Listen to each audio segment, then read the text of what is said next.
In the week number 6, our topic is appreciation of the planet. So the objective is that students will learn to value the planet and take actions to preserve it. We have three main different activities. In the first part, we have the interview, how green are you?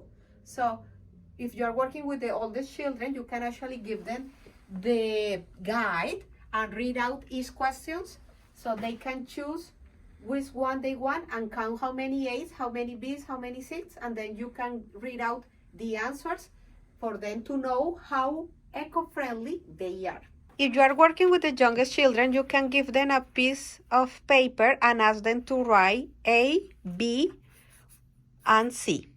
Then you read out each one of the A questions and explain them and ask them to answer A, B, or C. A means always, B sometimes, and never means C.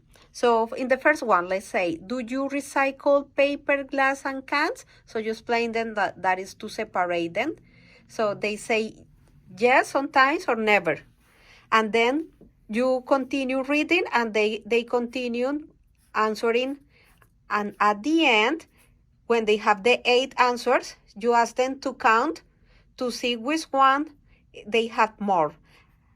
If, for example, they have B, so then you can read out all the answers for the majority of 8 or B's or C's, and in that way you can see how eco-friendly you are. In the second part, we are going to read the book called 10 Things That I Can Do to Help My World. You can tell them, like, this is not a boring book, this is very nice, in which it has different pictures. So for them to see, and then at the end, you ask them to choose one action to take.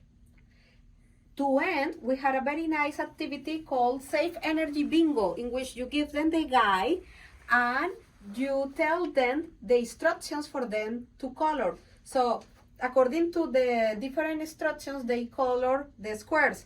Let's say in green, don't leave the refrigerator open. So they have to look for the refrigerators and color in green, and so on in the different colors. Then when they finish, they compare with their partners. So we see if everybody knows how to save energy.